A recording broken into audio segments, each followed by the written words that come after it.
የጽንሰቱና የውልደቱ ቀናት ከጌታ የልደት ቀናት ጋር አብረው ይውላሉ።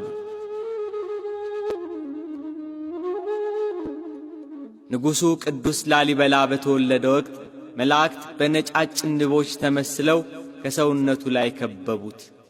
አንዳች ጉዳት ግን አላደረሱበትም። በዙሪያው ሆነው ማርን እንደሚከቡ ከበቡት። ንጉሥ በሰራዊቱ እንደሚከበብ ከበቡት። እናቱ የንቡን ሰራዊት ተመልክታ ልጄን ንብ በላብኝ ስትል ላል ይበላ አለችው። ላል በአገው ቋንቋ ማር ወይንም ንብ ማለት ነው። በላ በቁሙ ያው በላ ነው፣ አይለወጥም። ሌላ ትርጉም ሳይሰጠው ልጄን ንብ በላብኝ ስትል ላል ይበላ አለችው። ላል ይበላ። በተወለደ በ40ኛው ቀን ወደ ቤተ መቅደስ አስገቡት። አፄ ካሌብ ባሰሩት ማየ ማርያም በተባለች ቤተ ክርስቲያን እግዚአብሔር ተወለደ። በመንፈስ ቅዱስ ታተመ። ስሙን ገብረ መስቀል ብለው የክርስትና ስም አወጡለት። ገብረ መስቀል ማለት የመስቀል አገልጋይ፣ መዋዕየ ጸር፣ አሸናፊ ማለት ነው።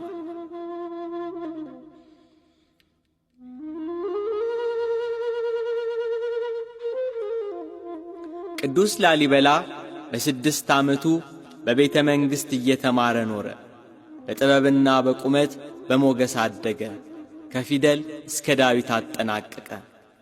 ዕድሜው እየገፋ ሲሄድ ጎጃም ዘልቆ በአገው ምድር ስመ ሥላሴ ከሚባለው ደብር የሐዲስና የብሉይ መጻሕፍትን በአባቶች እግር ስር ተቀምጦ ተማረ። ቅዱስ ላሊበላ መልአኩ ቅዱስ ገብርኤል እየመራው እስከ 7ቱ ሰማያት ተወስዷል።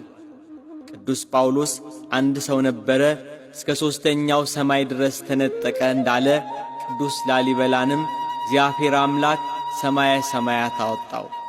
በሰማያት ዕጹብ የሆኑ በሰው አንደበት ሊነገሩና ሊደመጡ የማይችሉ ድንቅ ተአምራትን አሳየው። ሙሴን በሲና ተራራ ያለመታየት በድምፅ ብቻ ያናገረ ጌታ እግዚአብሔር ከድንግል ማርያም በለበሰው ሥጋ በግልጽ እየደጋገመ ንጉሡን ቅዱስ ላሊበላን አነጋገረው። እንደ ዳዊት ልጅ እንደ ሶሎሞን ጥበብን ለገሰው። በላስታ ስለሚሠራው ድንቅ ቤተ መቅደስ ነገረው። እንደ ሙሴና እንደ ጠቢቡ ሰሎሞን ቤተ መቅደሴን ታንጻለህ፣ ያንተ ግን ያለምንም ጭቃና እንጨት ከአንድ ጠፍጣፋ ድንጋይ 10 የተወደዱ ቤተ መቅደሶችን እንድታንጽልኝ አዝዣለሁ። በዚያ በምትሠራልኝ ቤት ሥጋዬና ደሜ የሚፈተትበት፣ የምመሰገንበት፣ የምቀደስበት ይሆናል። መላእክት ዕለት ዕለት ይራዱሃል፣ ካንተ አይለዩም ብሎ አዘዘው። ለሙሴ የደብተራ ኦሪትን ሥርዓትና የመውጫና የመግቢያውን ብዛት ርዝመትና ስፋት እንደነገረው ለቅዱስ ላሊበላም የሕንፃውን አሰራር ገለጸለት። ኃይልና ጥበብ ለብሶ በእግዚአብሔር ተባርኮ ወደ ምድር ተመለሰ። መላእክት በዙሪያው እየረዱት ለቤተ መቅደሱን ነፃ ዝግጅት ጀመረ። ማንም በማይገኝበት ወደ በረሃ ሸሸ።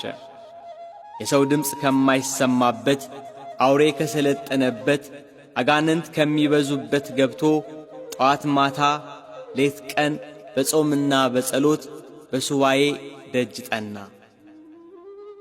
ቀይ ባሕርን አቋርጦ ኢየሩሳሌም ድረስ ተጓዘ። ጌታችን መድኃኒታችን ኢየሱስ ክርስቶስ የተወለደበትን፣ የተጠመቀበትን፣ የተሰቀለበትን ቦታ ኢየሩሳሌምን ተሳለመ።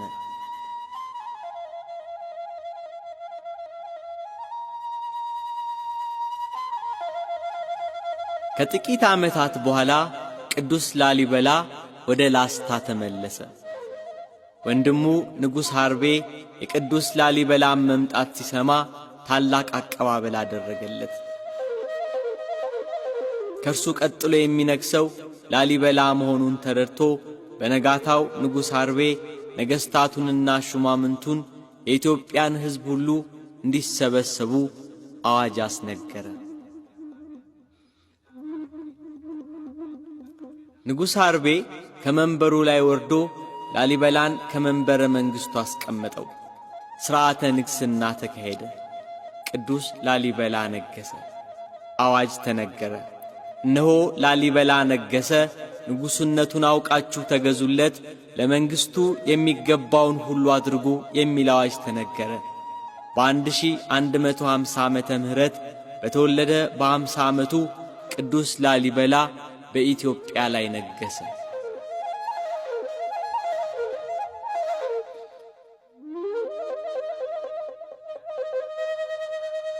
በላሊበላ ዘመነ መንግሥት በመካከለኛው ምስራቅ ሦስተኛው የመስቀል ጦርነት ይካሄድ የነበረበት ዘመን ነበር።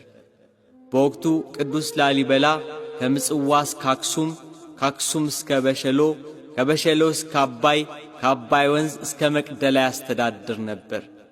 ለእያንዳንዳቸው ቦታ በትክክል የሚመሩ ደጃዝማችና ፊታውራሪ እንደየማዕረጉ ይሾምላቸው ነበር።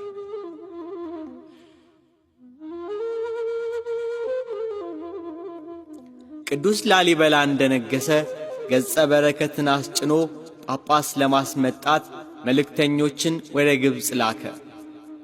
ከ3 ወር ደጅ ጥናትና መግሏላት በኋላ ምርጫ ተከናውኖ አቡነ ሚካኤል በጳጳስነት ተሹመው ከግብፅ ወደ ኢትዮጵያ ተላኩ።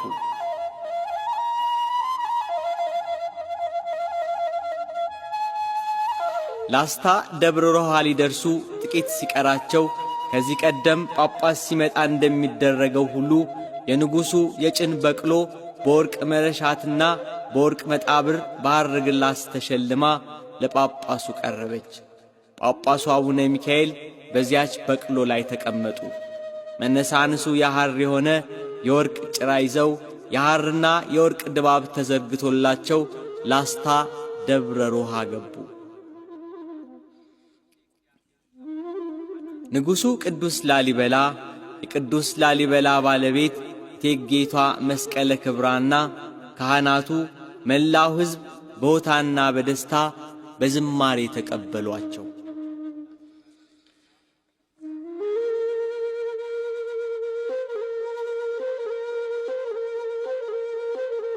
ንጉሡ ቅዱስ ላሊበላ በንጉሥነቱ ዘመን ከአንድ ቋጥኝ ድንጋይ ያነጻቸው አብያተ ክርስቲያናት ዛሬ ለኢትዮጵያውያን ኩራት፣ የትላንት የማንነት አሻራ ነጸብራቅ፣ የስልጣኔ ማስረጃዎች ናቸው። ንጉሡ ላሊበላ በድፍን ኢትዮጵያ ያነጻቸው መቅደሶች 23 ናቸው። ከነዚህ መሃል 11ዱ የላስታ ደብረ ሮሃ ውበቶች ናቸው።